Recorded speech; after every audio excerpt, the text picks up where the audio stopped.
Corinthians. Luiz Fabiani. Salve o Corinthians!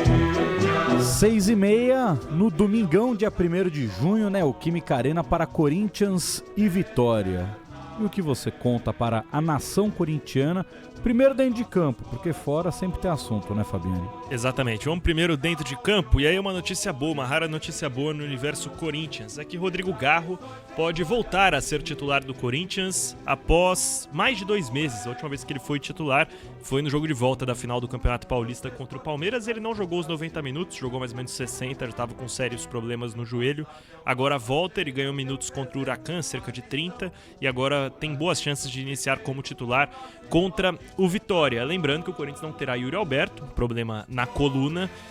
O substituto dele é o grande X na questão da escalação do técnico Dorival Júnior. E o Corinthians hoje fez mistério, porque o Dorival promoveu uma atividade tática e o comum é o clube soltar uma nota oficial mais ou menos destrinchando como foi o treinamento, isso rola em todas as atividades, e também o álbum de fotos do dia. O álbum não foi publicado e um texto protocolar falando que o Dorival ensaiou o time que vai a campo no domingo contra o Vitória. Lembrando, o Corinthians ainda tem um treino neste sábado, no período da tarde, para definir os 11. Entre os candidatos a repor a vaga de Yuri Alberto, temos Héctor Hernandes, Romero e Thales Magno. Romero e Thales já tiveram momentos em alta com a torcida, atualmente estão em baixa, não têm jogado bem.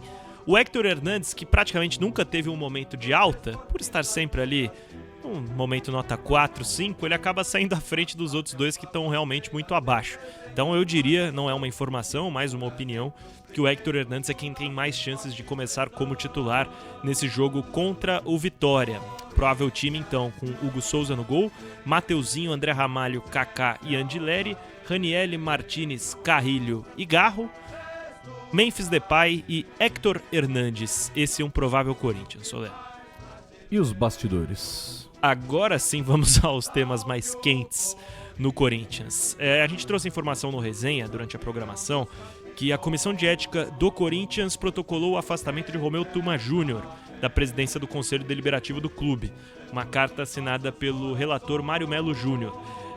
O efeito não é imediato, o Tuma ele precisa ser informado pessoalmente da decisão, né? Não só a protocolação da carta.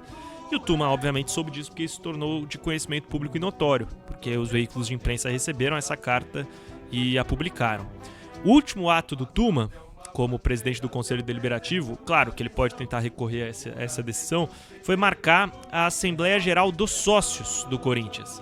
E será aí o último momento ou possível retorno de Augusto Melo na presidência do clube. A gente sabe que o afastamento dele só é definitivo uma vez que os sócios chancelarem essa decisão.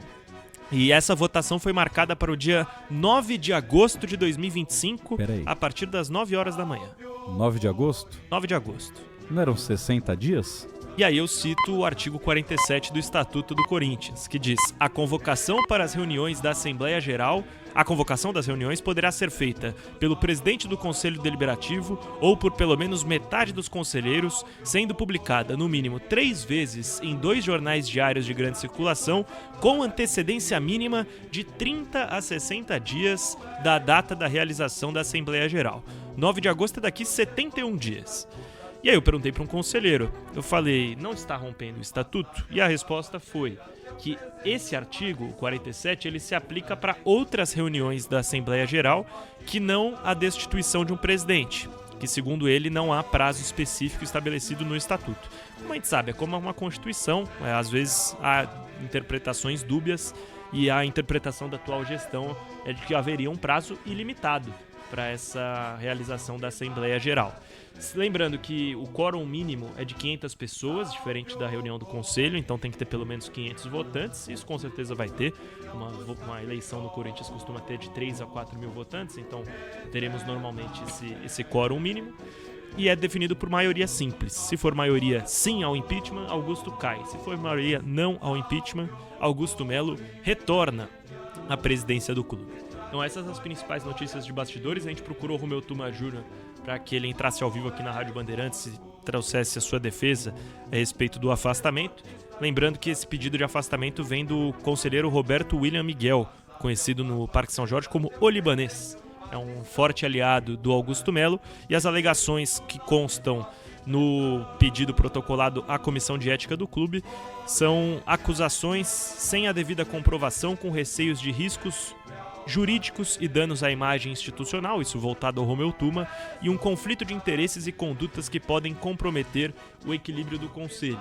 Esse pedido ele foi acatado pela Comissão de Ética do Conselho Deliberativo do Corinthians, que é presidida pelo conselheiro Roberson de Medeiros, que é também o vice-presidente do Conselho.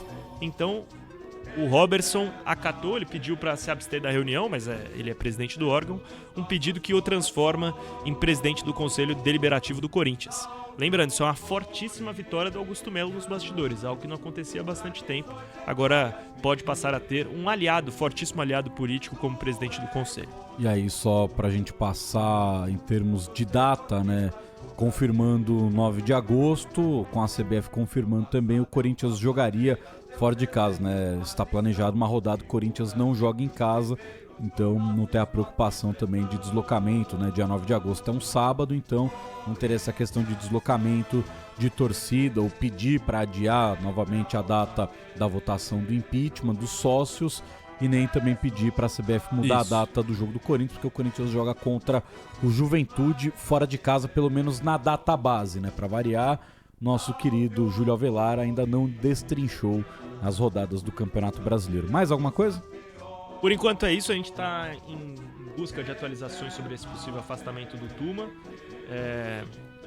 Acho que agora a medida dele teria que ser na justiça comum para tentar retornar. Então vamos ver quais vão ser os próximos passos de Romeu Tuma Júnior, que hoje, apesar de ser presidente do conselho, ele é uma figura muito próxima do presidente em exercício do clube, Osmar Stabile. Boa, e a gente já volta.